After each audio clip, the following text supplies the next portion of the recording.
Plan பண்ணிட்டு இப்போ டெல்லி வந்துட்டோம். ஸோ ஃபஸ்ட்டு வந்துட்டு லே போகிறதான் பிளான். இப்போ 5 நாள் லீவ் இருந்துச்சு. ஸோ லே போகலாம், பைக் மாதிரி போகலாம் அப்படின்னு சொல்லிட்டு நாங்கள் ஃபஸ்ட் பிளான் பண்ணோம். சரி 5 நாளுமே லே வேணாமே, லடாக் வேணாமேன்னு சொல்லிட்டு காஷ்மீர் பிளான் பண்ணிக்கலாம்னு சொல்லிட்டு காஷ்மீராக பிளான் பண்ணோம்.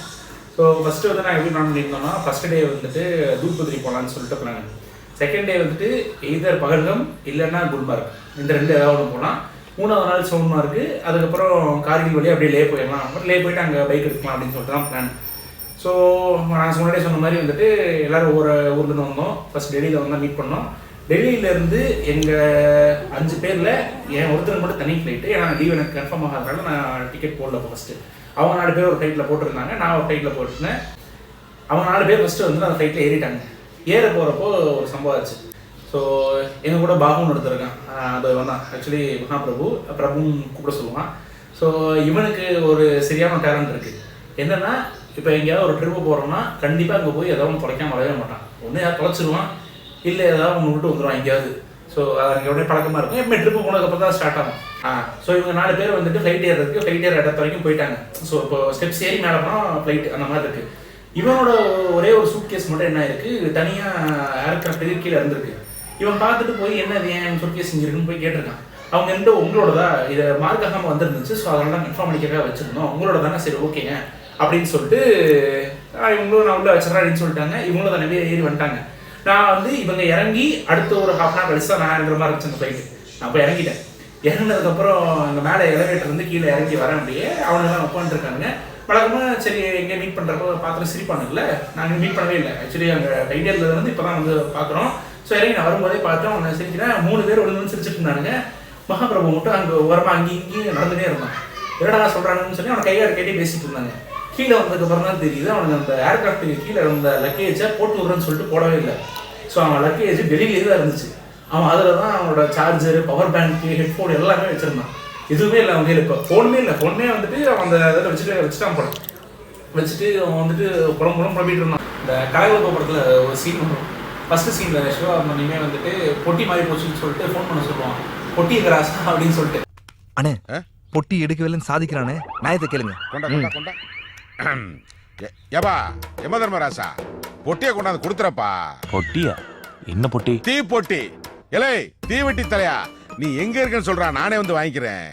அந்த சீன் மாதிரி தான் பாகு வந்துட்டு அந்த அத்தாரிட்டிஸ்க்கெல்லாம் கூப்பிட்டு என் பொட்டி எங்க ஏன் வரல அப்படின்னு சொல்லிட்டு, சரி ஓகே நான் அடுத்த ஃப்ளைட்டில் போட்டுறேன்னு சொல்லிட்டான். அடுத்த ஃப்ளைட் எப்போன்னு பார்த்தீங்கன்னா நாங்கள் காலை 6 மணிக்கு போயிட்டோம். 12 மணிக்கு தான் ஃப்ளைட்டு. 12 மணிக்கு நான் வர ஃப்ளைட்டில் போட்டு விட்றேன் அப்படின்னு சொன்னானுங்க. அப்போ 12 மணி வரைக்கும் அங்கேயே இருக்க முடியாதுன்னு சொல்லிட்டு நாங்கள் திருப்பி வந்துட்டு சரி ஓகே நம்ம போக வேண்டிய தூத்பத்ரி பிளேஸ் போயிட்டு திரும்பி வரும்போது அதை வாங்கிக்கலாம் அப்படின்னு சொல்லிட்டு கிளம்பலான்னு சொல்லிட்டு பிளான் பண்ணுறோம். ஸோ நாங்கள் வந்துட்டு ஃபஸ்ட்டு 3 நாளைக்குமே எப்படின்னா ஒரு டாக்ஸி மாதிரி எடுத்துக்கலாம். 5 பேர் தானே, ஒரு டாக்ஸி எடுத்துகிட்டு 3 நாளுமே மொத்தமாக ஒரு டிரைவர் வச்சுட்டு எங்கெல்லாம் போகிறோமோ அங்கெல்லாம் போயிட்டு மொத்தமாக அவனுக்கு பே பண்ணிக்கலாம் அப்படின்னு நாங்கள் யோசித்தோம். நாங்கள் யோசிச்சு ஒரு டிரைவரையும் முடிச்சு வச்சுருந்தோம். போயிட்டு அங்கே காஷ்மீரில் நாங்கள் இறங்கிட்டு அந்த டிரைவர் பிக்கப் பண்ணிக்கிட்டான். அந்த டிரைவர் அப்படின்னா ஃபுல் வந்துட்டு ஹிந்திக்காரன் தான். ஸோ நாங்கள் வந்துட்டு ஃபுல்லாக தமிழ்லேயே பேசிட்டு எனக்கு ஹிந்தி பெருசாக தெரியல. இந்த வள்ளி ஒருத்தனுக்கு மட்டும் தான் தெரியும் அவனுக்கும், அப்புறம் பாபு ஒருத்தனுக்கும் தெரியும். அவன் 2 பேருக்கும் ஹிந்தி தெரியுன்ற நம்பிக்கையில் நாங்கள் வந்துட்டோம். அவன் என்ன நினச்சிட்டான், இதான் ஊருக்கு நாங்கள் ஃபஸ்ட் டைம் வரோம், ஸோ வந்துட்டு இவன்ட்டு நல்லா மிளகா அரைச்சிடலாம் அப்படின்னு சொல்லிட்டு நாங்கள் ஃபஸ்ட்டு தூத்பத்ரி போகலான்னு சொல்லிட்டு தூத்பத்ரி போகணும்னு சொல்லிட்டு நாங்கள் கேட்ட உடனே அவன் தூத்பத்ரி போகிற வரைக்கும் போயிட்டு ஒரு இடத்துல நின்றுட்டு இங்கே ஷூ வாங்க விடுவாங்க அப்படின்னா. அதுக்கப்புறம் யோசிக்கிறோம். நாங்கள் வந்து யோசிக்கிறோம் ஷூவோட இல்லையே, நாங்கள் கூகுள் மேப் வீடியோ பார்த்தோம், வீடியோஸே பார்த்துருந்தோம், எதுவுமே கேட்கவே இல்லை. அப்புறம் இல்லை நாங்கள் சாப்பிடணும் அப்படின்னு சொல்லிட்டு கொஞ்சம் தூரம் போனோடனே இந்த ஸ்டிக்கர் தான் விடுவாங்க, அந்த ஸ்டிக்கர் கடையில் போய் வாங்கிக்கோங்க அப்படின்னு சொல்லிட்டு அங்கே சொல்லிட்டு இருந்தான். அப்புறம் பார்த்தா சைடில் போயிட்டு அவங்க கூட எல்லாம் எதாவது ஹிந்தியில் பேசிகிட்டே இருந்தான், அவங்க தெரிஞ்சவங்க கூட. ஸோ அப்போயே தெரிஞ்சிருச்சு, சரி ஓகே நம்மள்கிட்ட மிளகா அரைக்க பார்க்குறா போல அப்படின்னு சொல்லிட்டு நாங்கள் ஃபஸ்ட்டே சொல்லிட்டோம். நாங்கள் சொல்கிற இடத்துக்கு மட்டும் போங்க, நாங்கள் இல்லாட்டியும் பரவாயில்ல நாங்கள் பார்த்துக்குறோம் அப்படின்னு சொல்லிட்டு அவங்க ஹார்ஷாகவே சொல்லிட்டோம். சொன்னோடனே ஓ அப்படியா சரி ஓகே அப்படின்னு சொல்லிட்டு நாங்கள் கூட்டு போகிறோம் அப்படின்னு சொல்லிட்டான். நாங்கள் என்னென்னா நான் இப்போ தமிழில் தான் பேசுகிறோம். தமிழ்லேயே பேசும்போது சிம்பிளாக சொல்கிறேன், ஃப்ராங்காக சொல்கிறேன், அப்படியே ஒரு 2-3 வார்த்தையெல்லாம் வந்துட்டு இங்கிலீஷில் வருதுல்ல, அந்த இங்கிலீஷில் வர வார்த்தை எல்லாமே வந்து அவன் புரிஞ்சுக்கிட்டு நான் இதை பேசுகிறோமா அப்படின்னு சொல்லிட்டு எங்கள்கிட்ட திருப்பி கேட்கலாம். ஸோ அதனால் வந்து நாங்கள் என்ன பண்ணோம், ஓகே நம்ம தூய தமிழ்லேயே பேசுவோம்டா, தூய தமிழில் பேசுகிறோம் அவனுக்கு தெரியாது. ஸோ அப்படின்னு சொல்லிட்டு நாங்கள் அந்த ட்ரிப்பு முடிகிற வரைக்கும் முக்கால்வாசி தூய தமிழில் தான் பேசிட்டு இருந்தோம். ஒரு வண்டிக்கு தானே சொல்றான். ஒரு வண்டிக்கு 2000 2 பேர் போகலாம், தலைக்கு 1000. நான் என்ன சொல்கிறேன், பகல் கம்பம் செல்லும்படி இருந்து என்றால் அங்கே போய் நமக்கு இதை விட்டால் வேறு வழி கிடையாது. அங்கே ஆனால் யூனியன் கேப்ஸ் இருக்காங்க. அடே நீ நடந்து சென்றால் நீ அனைத்து இடத்திற்கும் இங்கே போக முடியாது என்று நினைக்கிறேன். 2 to 3 குதிரையில் சென்றால் அனைத்து இனத்துக்கும் இவன் கூட்டிச் செல்வான் என்று சொல்கிறான். இடது பக்கத்தில் பாரலாம். இடது பக்கத்தில் பாரலாம். இருங்கள் எடுத்துக்கொண்டுதானே இருக்கிறேன். குதிரையில் சென்றால் அதிகபட்சம் தலைக்கு குறைந்தபட்சம் 1200க்கு பிடித்து தருகிறானாம். குதிரைக்கா? ஆமா ஒரு நபருக்கு. சொல்வதை கேட்டு தொலையடா. சரி. வண்டியில் சென்றால் ஒரு வண்டியில் 2 பேர் போகலாம், தலைக்கு 1000.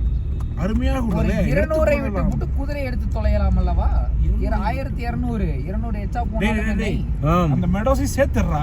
கிரீன் பச்சை போடுறா. டேய் அந்த ஐபோன் குறா. டேய் லைசன்ஸ் குறா. கொஞ்சம் மேல. ஓகே. டேய் கொஞ்சம் ரோட் ஒரு ஆட்றாம் பாரு. அருமையாக உள்ளது, அப்படியே ஃபிக்ஸ் செய்ய. அப்புறமா நீ பின்னாடி வா. நீ டேய் யாரோ பண்ணி போங்க. இல்லை, நான் வருகிறேன். எனக்கு இதெல்லாம் தெரியாது. எங்களுக்கும் தெரியாது. ஒழுங்காக எடுத்து தொலை. சோலார் பேனல் நடந்தது. தெரியாது என்ன பாட்டு? யாரு சிறப்பம்சமாக இருந்திருக்கு. மிஸ் ஆகி அதனாலதான் நாங்க தூத் பத்தி செலக்ட் பண்ணோம். இப்பொழுது வந்து இந்த ஆடியோ கரெக்டாக வீடியோவில் கேட்ச் ஆயிருக்கு. காரணம் வைக்கிறேன். டேய் ஆட்டாடா. அதெல்லாம் ஆட்டிட்டே இருக்க. டேய் கீழே வச்சு கீழே. ஓகே வா. திரும்ப அதுவே பனி இருக்கிற இடத்துக்கு நம்மால் செல்ல முடியாதுன்றது. அதற்கு கொஞ்சம் இருக்கிற மாதிரி தான் காட்டுச்சு. ஹைக்கராக இருக்க வேண்டுமாடா? இருக்கிற மாதிரி காட்டுச்சு என்றால் அது 2 மாதங்கள் அது 2 வாரங்களுக்கு முன்னாடி கீழே போடலாம்ல. நான் மாட்டினேன், இப்படி தான் மாட்டினேன். கடைசி வரைக்கும் தமிழ்ல தான் பேசினேன். இதையுமா? ஆமா. அதெல்லாம் கடைசி உண்மையினில் இதுதான் நன்றாக இருக்கும். ஒரு ட்ரைபாடு மட்டும் இருந்திருந்தால் செட் பண்ணி இருந்தோம் என்றால். ஸோ ஃபஸ்ட்டு வந்து நாங்கள் தூத்பத்திரி போகிறோம். நாங்கள் அது வரைக்கும் நாங்கள் 5 பேர் யாருமே ஸ்னோ பார்த்ததே கிடையாது. சரி, ஸ்னோ பார்க்கறதுனால அந்த ஒரு எக்ஸைட்மெண்ட்டோடய போயிட்டு இருந்தோம். தூத்பத்திரி போக அப்புறம் ஸ்னோ இருக்கிற மாதிரி மவுண்டனே பார்க்குறோம். தூரத்துலேருந்து பக்கத்தில் போக தூத்பத்திரி மெயின் இடத்துக்கு நாங்கள் பார்த்தோம். அது வேலி மாதிரி ஒரு இடம். ஸோ அங்கே போயிட்டு எல்லா இடத்துலையுமே வந்துட்டு எல்லாம் குதிரைக்காரங்க, அதுக்கப்புறம் இந்த ஒரு ஜீப் சவாரி, ஒரு ஜீப் இருக்கும், ATV பைக் ஒன்று. ஸோ ஒன்று அதில் போனேன், இல்லைன்னா குதிரையில் போகலாம். ATV பைக்ல போறதுக்கு பாய்ஸ் வந்து கணக்கு பேசிட்டு இருக்காங்க. 1000 ரூபா 1200 சொல்லிட்டு. ஹார்ஸ் ரைடிங்கும் இருக்கு, இங்கே ATV ரைடும் இருக்கு. ரெண்டுல எது காஸ்ட் எஃபிஷியண்டா இருக்கோ போலான்னு சொல்லிட்டு பார்த்துட்டு இருக்காங்க. ஸோ நாங்கள் வந்துட்டு குதிரைக்காரன்ட்ட பேசணும்னு சொல்லிட்டு குதிரைக்காரன்ட்ட போய் பேச விட்டோம். வல்கி தான் அப்போ ஹிந்தி பேசுவோம். பாய்ஸ் எல்லாம் ஏறிட்டாங்க. அவன் என்ன பண்ணிட்டான், அங்கே போயிட்டு சரி ஓகே இவ்வளோ ஒரு அமௌண்ட்டுக்கு நாங்கள் பேசி முடிச்சிட்டோம். நார்மல் அமௌண்ட்டோட கம்மியாக தான் நாங்கள் பேசி முடித்தோம். பேசி முடிச்சோன்னா உடனே போய் கொடுக்குன்னு சொல்லி அந்த காரன் கேட்டான். அவன் கேட்ட உடனே அவன் வந்துட்டு இல்லை, நான் ஃபஸ்ட் இந்த இடத்துக்கு போயிட்டு திரும்பி ரிட்டன் வர ஒவ்வொரு இடத்துலையும் கொஞ்சமாக நான் காசு தரேன் அப்படின்னு சொல்லி வலிக்கு நான் சொல்லிட்டு இருந்தான். அவங்களும் சரின்னு சொல்லிட்டாங்க. அதுக்கு கடைசியில் அந்த மாதிரி தான் நாங்கள் கேஷ் பண்ணி கொடுத்தோம். வைரத்தை கொடு. நீ முதல்ல அவங்கள அனுப்பு. அவங்க எடுத்து வைக்கிற ஒவ்வொரு ஸ்டெப்புக்கும் நான் ஒவ்வொரு வைரமா உருட்டி விடுறேன். சின்ன வயசுல நிறைய சினிமா பாப்பியா? ஆமா. ஸோ நாங்கள் குதிரையில் போகிறதுக்கு ஒரு ரூட்டு, அதுக்கப்புறம் ATV பைக் போகிறதுக்கு தனியாக பைக் மாதிரி பைக் ரோடு மாதிரி வச்சு, அது மெயின் ரோடு தான். அது அந்த ரோட்லேயே போயிட்டு அந்த வேலைக்கிட்ட போய் ஸ்டாப் பண்ணுற மாதிரி இருக்கும். ஸோ அப்போ நாங்கள் 5 பேர் எடுத்துகிட்டு நாங்கள் 5 பேருமே ஏறி ஃபஸ்ட் ஹார்ஸ் ரைடெலாம் போனோம். ஸோ அந்த வீடியோஸ் தான் இப்போ நீங்கள் பார்ப்பீங்க. ஸோ நாங்கள் இங்கே தூத்பத்திரி அப்படின்னு சொல்லி ஒரு பீக்குக்கு வந்திருக்கோம். அது ஒரு ஸ்னோ பீக் மாதிரி இருக்குது. மெடோஸ் வேலி அதெல்லாமே சேர்ந்த ஒரு இடம் மாதிரி. இங்கே ஒரு ஹார்ஸ் ரைடு எடுத்துகிட்டு பாய்ஸ் எல்லாம் போய்கிட்டு இருக்கோம்.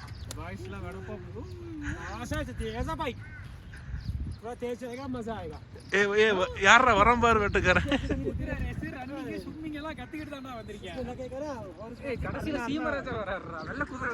சீம ராஜாவா?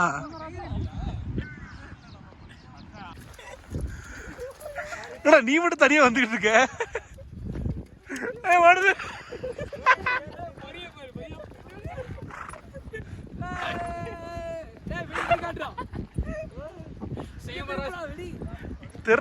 தெரியடா.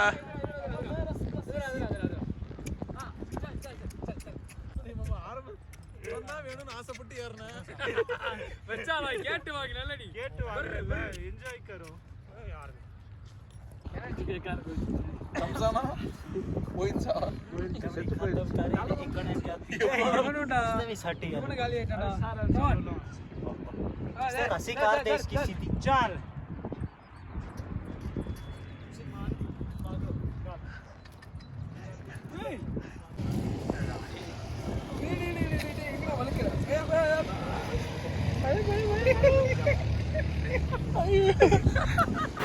ஸோ 5 பேருமே வந்துட்டு குதிரையில் தான் போனோம்.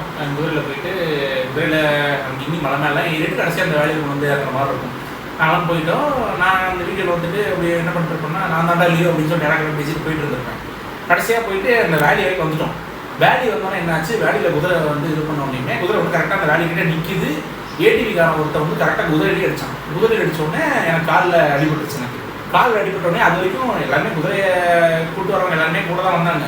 அந்த குதிரை கரெக்டாக அப்போன்னு பார்த்து நல்லா பம்பப் ஆகி ஓட ஆரம்பிச்சிருச்சு. கடைசியில் பின்னாடி அவன் வந்துட்டு தான் பிடிச்சி ஸ்டாப் பண்ணி அப்புறம் அவனை பிடிச்சி நல்லா திட்டி விட்டு அதுக்கப்புறம் தான் வேலைக்கு போனோம். ஃப்ரெண்ட்ஸ், இப்போ இங்கே இதுக்கு முன்னாடி உங்களுக்கு நம்ம எங்கே வந்திருக்கோம் என்னன்னு வீடியோ எடுத்து காட்டிகிட்டு இருந்த கார்த்தி குதிரையில் ஏறினதுக்கப்புறம் நான் தாண்டா லியோ அப்படின்னு சொல்லிட்டு முன்னாடி போனார். ஒரு வீரத்தெலும்பு வாங்கி உட்காந்துக்கிட்டு இருக்காரு. கொஞ்சம் இதோ ஒரு காலோட நீங்கள் பார்க்கலாம்.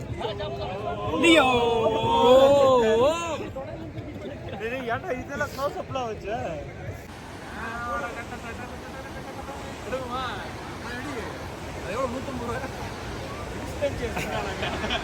130 மாப்பிள்ள அடுத்து பேச வீடியோ எடுத்துட்டு இருக்க.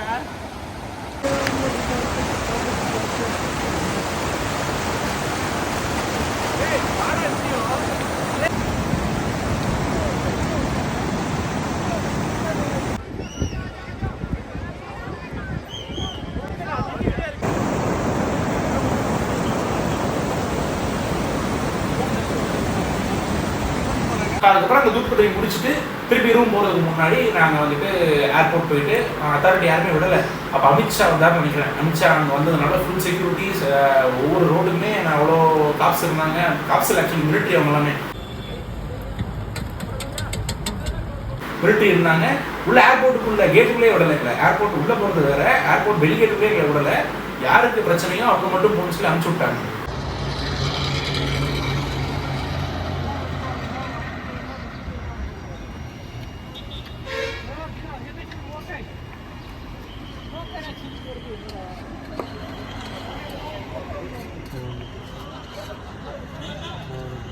இவன்ட்ட நாங்கள் ஃபோனை கொடுத்து அனுப்பிச்சு விட்டோம். நாங்கள் இங்கே இருக்கணும் இவனுக்கும் தெரியாது. போயிட்டு ஒரு 1 கிலோமீட்டர் நடந்து வாடா அப்படின்னு சொல்லி அனுப்பிச்சு விட்டோம். ஏன்னா அங்கே பைக்கிங் நிப்பாட்டம் கூடல அமித்ஷா வரதுனால. ஸோ அவன் போய் அப்புறம் வாங்கிட்டு வந்தான். அப்புறம் அப்போ அவங்க சாப்பிட்டுட்டு நைட்டை சாப்பிட்டுட்டு டே 1 ஃபினிஷ் பண்ணிக்கலாம் அப்படின்னு சொல்லிட்டு நாங்கள் திரும்பி ரூம் வந்துட்டோம்.